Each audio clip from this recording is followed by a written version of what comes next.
BNP বাংলাদেশের স্বার্থের আগে কখনই ভারতের স্বার্থ দেখবে না এবং সেই সাথে সাথে বিএনপিকে একটি রাজনৈতিক দল হিসাবে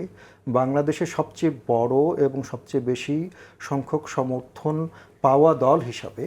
বিএনপিকে ক্ষমতায় গেলে কিভাবে রাষ্ট্র পরিচালনা করতে হবে সেটা মাথায় রাখতে হয়। বিএনপি কিভাবে আসলে ভারতকে ডিল করবে এবং সেখানে গ্লোবাল পার্সপেক্টিভ যদি আমরা চিন্তা করি তাহলে ভারত তো শুধু ভারত না, ভারতের সাথে ভারতের যারা বন্ধু রাষ্ট্র তাদেরকেও ডিল করার একটা প্রশ্ন আসে এবং সেখানে ভারত কিভাবে তাদেরকে প্রভাবিত করবে বাংলাদেশ প্রশ্নে সে বিষয়গুলো চলে আসে। আপনার মন্তব্য? আমরা দেখি যদি রিসেন্ট হিস্ট্রি, তাহলে আমরা দেখতে পাই যে শেখ হাসিনা সরকারের সময়ে কিভাবে একের পর এক অন্যায্য চুক্তি স্বাক্ষর করা হয়েছে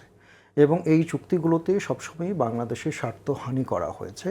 এবং এই চুক্তিগুলো করার একটা বড় উদ্দেশ্য কিন্তু বাংলাদেশের স্বার্থ রক্ষা করা নয়। এই চুক্তিগুলোর একটা বড় উদ্দেশ্য হচ্ছে তাদের শাসন ক্ষমতাকে দীর্ঘায়িত করা এবং সেই শাসন ক্ষমতার পক্ষে ভারতের এক ধরনের সমর্থন নিশ্চিত করা। এখন 5ই আগস্টের পরে যে এই পরিবর্তিত পরিস্থিতি আমরা দেখতে পাচ্ছি, সেই পরিবর্তিত পরিস্থিতিতে যদিও অনেক বিশ্লেষক, অনেক ইউটিউব কমেন্টেটর সরাসরি অনেক সময় বিএনপিকে ব্লেম করছে যে তারা কোনোভাবে ভারতের প্রতি এক ধরনের সহনশীল বা ভারতের সাথে একটা সম্পর্ক উন্নয়নের চেষ্টা করছেন। কিন্তু আমি যেটা খুবই নিশ্চিতভাবে বলতে পারি সেটা হচ্ছে বিএনপি বাংলাদেশের স্বার্থের আগে কখনই ভারতের স্বার্থ দেখবে না এবং সেই সাথে সাথে বিএনপিকে একটি রাজনৈতিক দল হিসাবে বাংলাদেশের সবচেয়ে বড় এবং সবচেয়ে বেশি সংখ্যক সমর্থন পাওয়া দল হিসাবে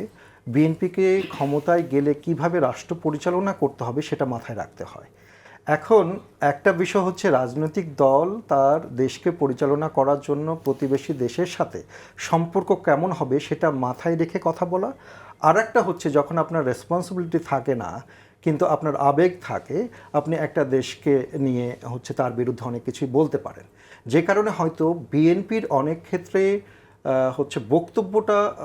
এক ধরনের মাপা মনে হতে পারে।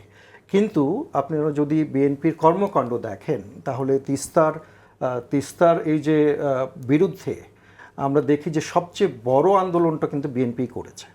এবং বিএনপি এখন কিন্তু খুব স্পষ্টভাবে বলছে যে ভারতের মাটিতে